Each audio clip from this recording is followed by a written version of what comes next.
This is going to be cliche, but today I'm going to discuss Rachel Alexandra versus Zenyatta for Horse of the Year. They are the only two horses that should get votes for this title. No other horse in racing this year came close to matching their resumes. Both were undefeated on the season. Both more or less dominated their competition. Each of them had some somewhat close races.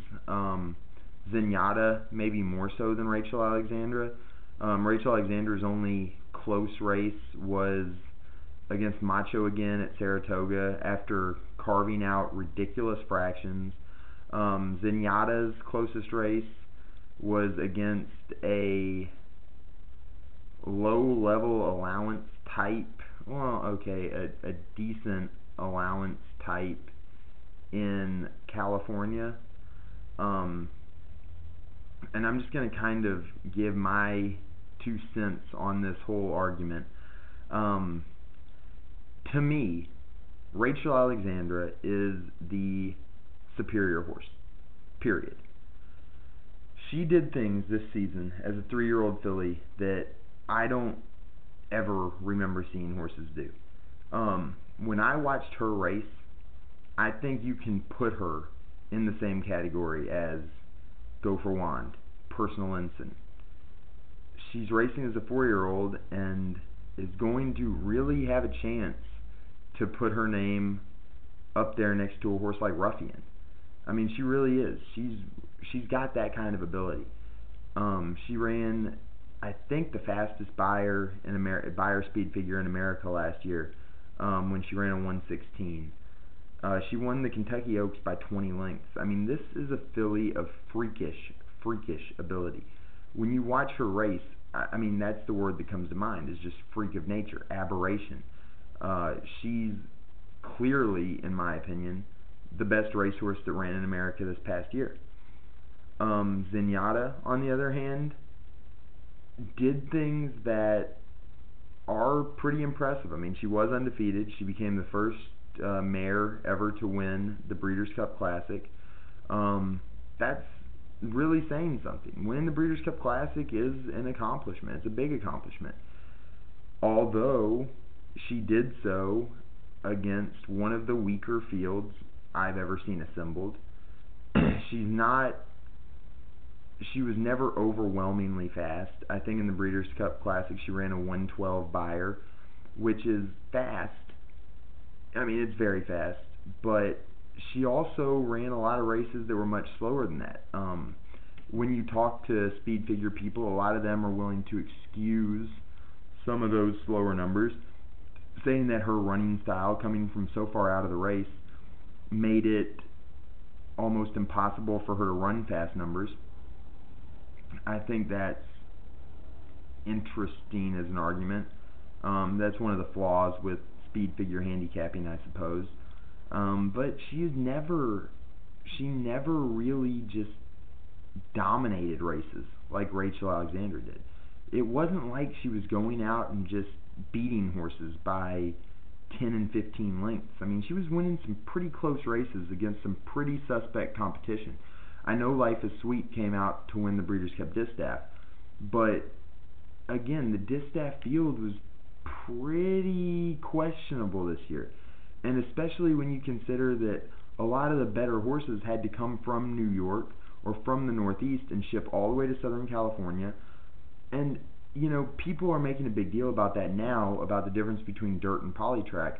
But if you go back even to the Breeders' Cups before polytrack in California, the New York horses were always at a severe disadvantage, it seemed like. The New York horses never fared well going to Southern California, before or after polytrack. So, you know, you have these kind of built-in factors that really helped Zenyatta all through her season. She never had to leave Southern California. She was basically beating up a bunch of allowance caliber foes in most of her stakes wins. And then winning the Breeders' Cup Classic, she really beat a group that was severely suspect. You didn't have a dominant North American older horse all year long.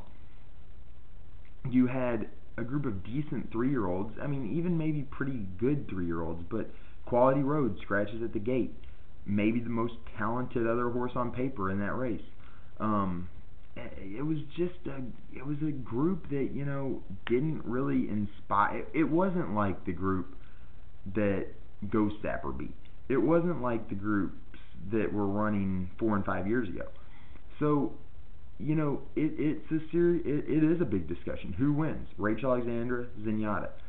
Obviously, hearing me talk, you know that I am firmly a believer that Rachel Alexandra is the better of the two horses. Period, in my opinion. I don't think it's close. I think Rachel Alexandra is a horse for the ages.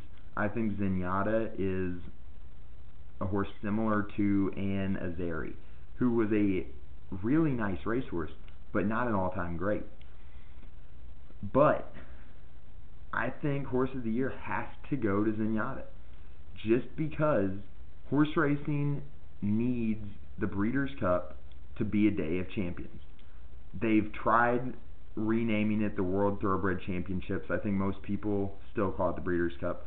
But if you want to make the Breeders' Cup Day a day of champions and a championship day of racing, you have to reward the horses that win on that day. And you can't give a Horse of the Year award to a horse that her owners and connections decided not to run in that race. If Rachel Alexandra comes and runs in the Breeders' Cup, maybe she wins, maybe she loses, but you can give her the championship or not based on that race. With her not coming at all, with her not dancing that dance, I just don't think horse racing can reward her. I think you have to say, look, you didn't show up for the championship day of racing. You can't win this award this year because we have an undefeated champion that won the Breeders' Cup Classic. So it's not really fun to not give the award to the best horse, in my opinion, but as horse racing, when you're trying to legitimize your sport, when you're trying to legitimize your champions, you've got to give the undefeated Breeders' Cup Classic winner the award over the more talented but not showing up 3-year-old filly Rachel Alexandra. So to me, Zenyatta should be Horse of the Year. Rachel Alexandra is probably the better horse, but you have to reward the horse that shows up on the big day. You have to give Zenyatta the award. That's my 2 cents. That's where I fall on the issue. I know that everyone has their opinion on that one. So that's what I think. And thanks for listening.